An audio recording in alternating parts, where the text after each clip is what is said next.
Most people think beginnings feel exciting. They don't. They feel unfamiliar.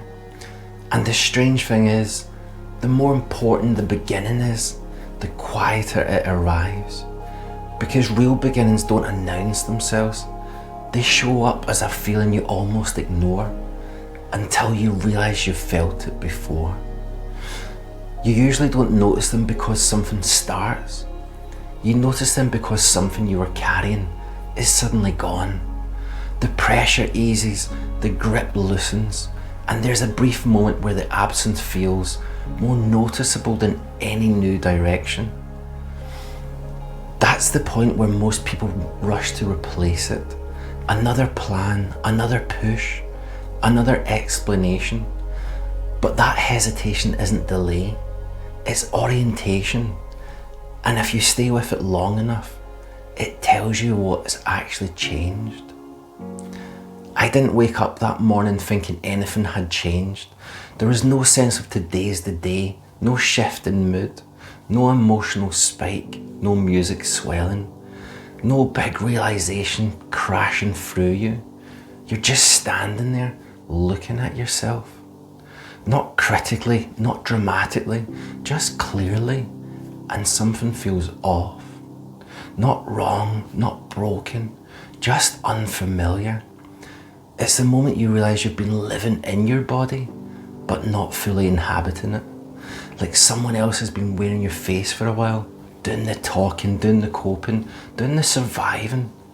And the version of you that you used to feel weighty, present, real, is standing somewhere behind your reflection, waiting, not angry, not accusing, just waiting. I didn't have language for it at the time. I only knew I'd been managing myself for longer than I realised.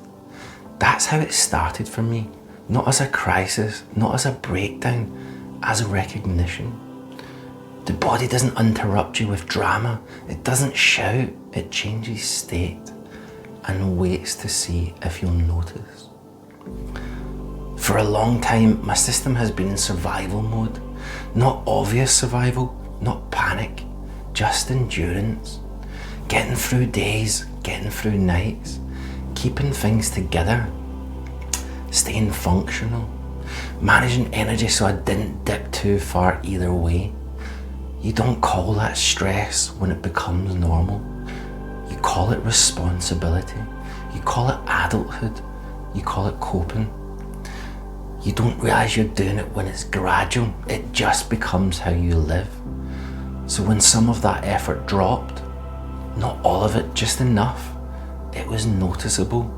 Not as joy, not as freedom. More like the background hum switching off. And when something that's always been there disappears, you don't immediately celebrate. You listen. I didn't try to explain that feeling, partly because I didn't know how, partly because something in me didn't want to disturb it. It felt like one of those moments where you don't switch the light on immediately because your eyes are still adjusting. You stay still, you wait, not because you're afraid, because you don't want to interfere. That's what this felt like, a pause that didn't ask to be filled. The first thing I noticed wasn't emotional, it was physical. My shoulders weren't lifted, my jaw wasn't clenched either, which sounds small until you realise how long it's been since you noticed that kind of thing. My breathing felt lower, less managed. That's not something you decide.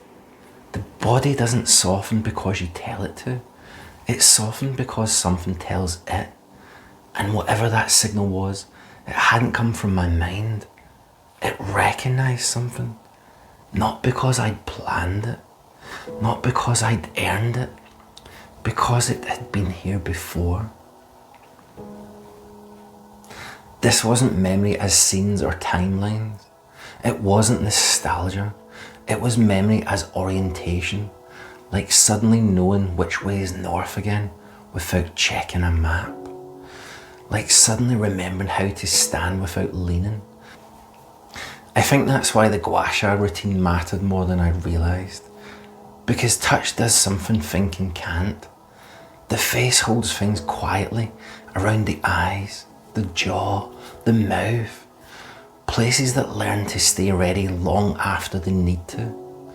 When your hands move slowly across your face, when warm water runs over the skin, when you take time with your own body without trying to force it to change, you're reminding the nervous system that it's allowed to soften, that it's allowed to feel again without consequence. Because the face isn't just where we're seen, it's where we signal who we are. And when that signal has been held for too long, expression doesn't disappear, it waits. Not to perform, not to prove anything, just to come back online. And something interesting happens when you do that. Memory starts to surface, not because you're digging for it, but because the body finally feels safe enough to let it through. Like sitting a certain way and suddenly realising, oh, this is how I'm meant to sit. No effort required. I didn't remember a time. I remembered a state, a sense of weight returning to my body, of being in myself again. And that familiarity mattered, because it meant I wasn't inventing something new. I was remembering something real. I realised something recently that surprised me with how obvious it was. When you spend time in the sun, your face changes. Your eyes narrow naturally. The muscles around them engage. Your posture adjusts. Your attention moves outward. You don't decide to do that. Your body meets light instinctively. Night shift breaks that relationship. Artificial light, wrong rhythms, long stretches without daylight. The body adapts, but it forgets something. So when I started doing facial work, slowly, deliberately, it wasn't about appearance. It was about letting my face remember what it feels like to meet light again. And when that memory returned, something deeper followed. Byron Bay didn't come back to me as a story. It came back as a feeling I hadn't felt in a long time, as a state, the sense of being in my body properly, of days having rhythm without effort. That warmth arrived first, and then, without warning, the opposite came with it. The darkness, the exhaustion, the nights where everything felt too much. The years where nothing moved, no matter how hard I tried. Both arrived together, because memory doesn't separate joy from cost. It brings the whole thing. It doesn't show you what you want to see. It shows you what's real. At first, that contrast hurt. Joy followed by grief, light followed by weight, and then something settled. The system doesn't let you remember joy unless it trusts you can hold it. Not intellectually, physically. Trust isn't built with ideas, it's built with experience. I didn't go through those years to earn something. I went through them so my nervous system could expand enough to hold coherence without disassociating. That's not punishment, that's different. And that difference matters. That's capacity. This is where something subtle happened. The vision of what I'm building, Slàinte resorts, the land, the retreats, appeared. Not as a plan, not as pressure, as beauty. Quiet, as something undeniably beautiful. And there was no rush attached to it. No now do this, no prove it, no timeline, just recognition. I'd ask myself the question people always ask. What can you do right now to move closer to where you're going? And the honest answer was, nothing. Not because I was stuck, not because I'd given up, but because I was already doing it, one step at a time, not paused, just not being pulled, no urgency, no rush. Because for the first time, the future wasn't trying to regulate the present. It wasn't something I needed to chase to feel okay now. I could feel content, knowing I was aligned, listening, moving when it made sense, like noticing something familiar and realizing it hasn't gone anywhere. This didn't feel like motivation. Motivation pushes. This felt like gravity, a sense of weight returning to my body, of timing becoming trustworthy again. That's how I know it. This isn't fantasy. Fantasy excites the mind. Fantasy pushes. Nothing wanted me to act. This settled the body. It grounded. Movement didn't stop. It just stopped needing force. Some people think you have to finish a chapter before you talk about it. I don't experience life that way. For me, the sharing is the living. Just like hospitality was, meeting people in real time, responding honestly, listening more than performing. This channel isn't about teaching.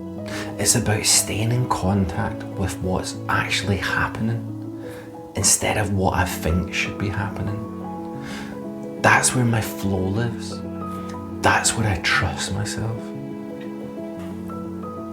Nothing external has changed yet. That matters. No big moves, no announcements, no declarations. If those came now, they'd be coming from old momentum. Right now, the work is internal and quiet and honest, and that's enough. This is the beginning, not because something new is starting, but because something essential has returned. Not certainty, not answers, orientation. The ability to recognize what feels true without forcing it. Not stillness, sequence. That's where everything starts. This isn't alignment yet. It's the moment before. The moment where the signal is clear enough to be trusted, but not yet named. That naming comes next. What I understand now is that nothing meaningful arrived because I chased it. It arrived because I stopped filling this space. This phase wasn't about answers. It was about creating enough calm for something honest to surface. Not forcing direction, not rushing to the side, just staying present long enough for the noise to settle. That space did something important. It let memory complete its loop without interference. It let patterns reveal themselves instead of being repeated. And it gave me the breathing room to notice what still belonged with me and what didn't. This is why beginnings don't feel loud. They feel quiet enough to listen. Nothing changed overnight, but something softened. And in that softness, I could finally hear myself again. That's what this beginning really is. No action yet, no movement yet. Just this space that makes clarity possible. If any of this resonates, it's not because you need to change your life. It's because you recognize the feeling. That quiet moment where something comes back online after being dormant for a long time. That's not the destination. That's the beginning of the journey. Enjoy. Slàinte Mhath.